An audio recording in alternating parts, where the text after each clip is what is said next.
ওমা ভগবানের চরণে যে নূপুর আর মাথার যে চূড়া, কে বড় গো? চরণের নূপুর বড় না মাথার চূড়া বড়? মাথায় আছে তাহলে চূড়াই বড় হবে। ও মাথায় আছে বলে চূড়া বড়। ও মা, মাথার উপরে চূড়া আছে কিন্তু চূড়া বড় নয়, চরণে যে নূপুর আছে সে বড়। কিন্তু চরণে ভগবানের চরণে যে দুটো নূপুর, সেই নূপুর একটি ছোট একটি বড়।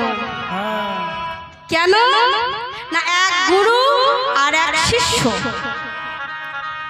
ডান পায়ে আছে গুরু, বাম পায়ে আছে শিষ্য। সেই শিষ্য দুটো কি? গুরু শিষ্য বিশ্বাবসু মুনি আর কর্ণমুনি। এই কর্ণমুনি একটি কুকাজ করেছিলেন। কি না, এই যে কর্ণমুনি, এই কর্ণমুনি একটি কুকাজ করেছিলেন। এই কুকাজটি কি না, বিশ্বাবসু একদিন এক পুকুরের ধারে ধ্যান তপস্যা করছে, আর এইদিকে মা কর্ণমুনি কি করেছে? মা এখন তো বাড়িতে বাড়িতে ট্যাপ, আগেকার মায়েরা কেমন করে চান করতো গো? না পুকুরে, পুকুরে করতেন তো। এখন কে কে পুকুরে করেন? কেউ নেই, আছে রাধে। সেই কর্ণমুনি পুকুরে যেই না ঝাঁপ দিয়েছে, কর্ণমুনির যে চরণের জল বিশ্বাবসুর গায়ে লেগেছে। অভিশাপ দিলেন কর্ণমুনিকে, কর্ণমুনি তোমার চরণের জল আমার দেহেতে, আমার অঙ্গে লাগলো, আমি তোমাকে অভিশাপ দিলাম, তুমি ভেগ জনিতে জন্মগ্রহণ করো। ভেগ মানে কি? ব্যাং। তুই ব্যাং রূপে জন্মগ্রহণ কর। কবে উদ্ধার পাবো? যেই দিন ভগবানের হাতে তোর মৃত্যু ঘটবে, সেই দিন তুই উদ্ধার পাবি। যেই দিনে মা রামচন্দ্র আমার সীতা মাকে হারিয়ে, রামচন্দ্র আমার সীতা মাকে হারিয়ে, হাসিতা হাসিতা হাসিতা করতে করতে হাসিতা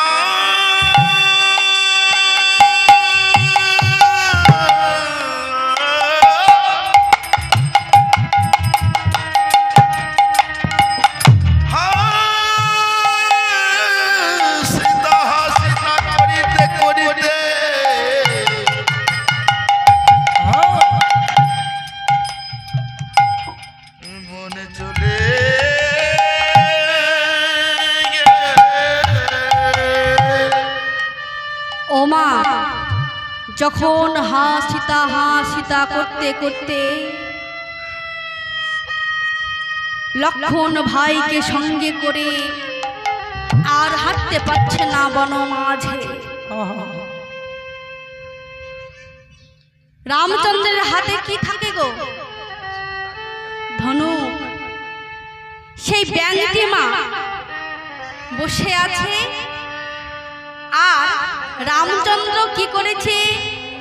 সেই সময় সেই ধনুকটা বের করে, ধনুকটা এরকম ভাবে নিয়ে গালের মধ্যে নিয়ে বসে আছে, আর সেই ধনুকের সেই ছোচল অংশটি ব্যাঙের পিঠের উপরে গাঁথা রয়েছে,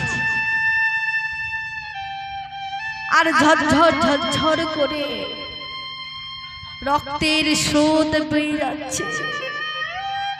রামচন্দ্র দেখতে পাচ্ছেন না। ভাই লক্ষণকে যখন ডাকছে, ভাই ভাই শোনো ভাই, এত রক্তের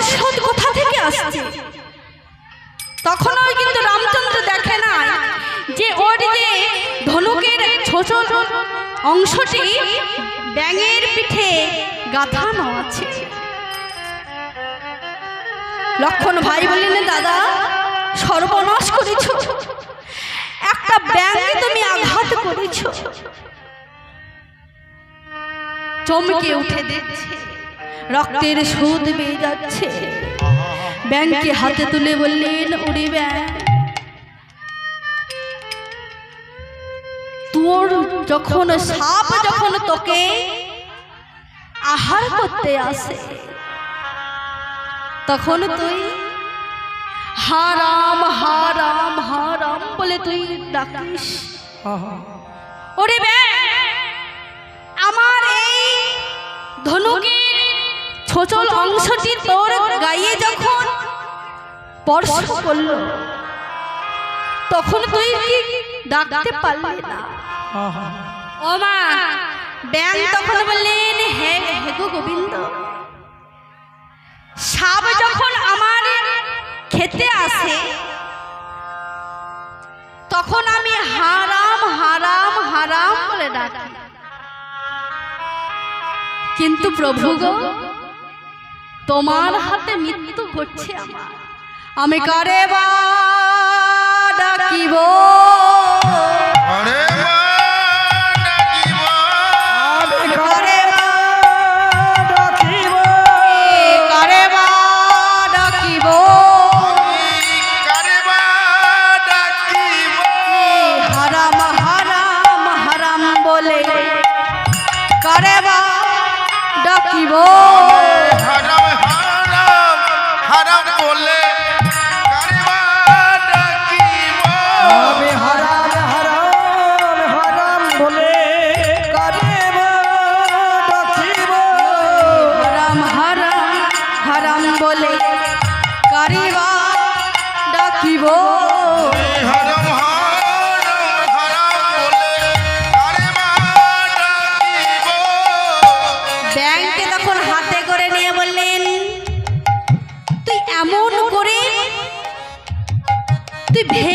জন্মগ্রহণ কেন করেছিস?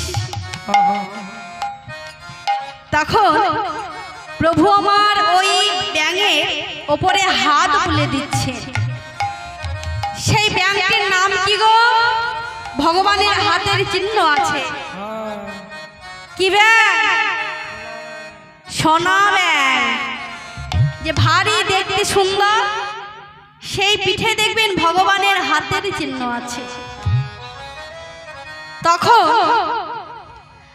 ব্যাঙ তখন বললেন, শোনো গোবিন্দ, আমি কেমন ভাবে ভেক রূপে জন্মগ্রহণ করেছি। আমার গুরুদেব আমাকে অভিশাপ দিয়েছে, তুই ভেক রূপে জন্মগ্রহণ কর। সর্বনাশ করেছি তোর গুরুদেব, তোর গুরুদেবকে অভিশাপ দেব না। গুরুদেব, না প্রভু, আমার গুরুদেবকে আপনি অভিশাপ দেবেন না, আমার গুরুদেবকে আপনি দেখা দেন। অসম্ভব।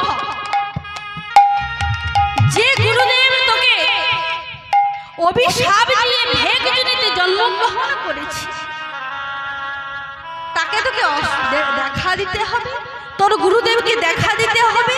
আমি পারবো না। প্রভু গো, একবার দেখা দাও। ওই গুরুদেব যদি আমায় অভিশাপ না দিত তাহলে তোমার দর্শন পেতাম না। ওই গুরুদেব আমায় অভিশাপ দিয়েছিলেন বলে আজ তোমার হাতে আমার মৃত্যু ঘটবে। ছুটতে ছুটতে বিশ্বাবসুর কাছে গিয়ে বললেন, শোনো, আমি তোমাকে দেখা করাচ্ছি। কেন জানো? তোমার শিষ্যর দ্বারা আমি তোমাকে দেখা দিলাম। কে শিষ্য? ব্যাঙ। তখন ব্যাঙটিকে হাতে করে বিশ্বাবসু বললেন, তুই কোন? সেই দিন ভগবান বলেছিল, আমি তোমার গুরু শিষ্যকে আশীর্বাদ দেব। কি আশীর্বাদ? তোর মনে এত গুরু ভক্তি, গুরু ছাড়া কোনদিন তোকে করব না।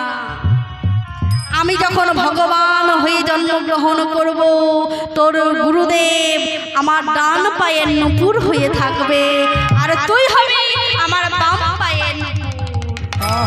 শ্রী গুরু ব্রহ্মানন্দের দাই হরি বল, হরি বল, হরি বল, হরি বল।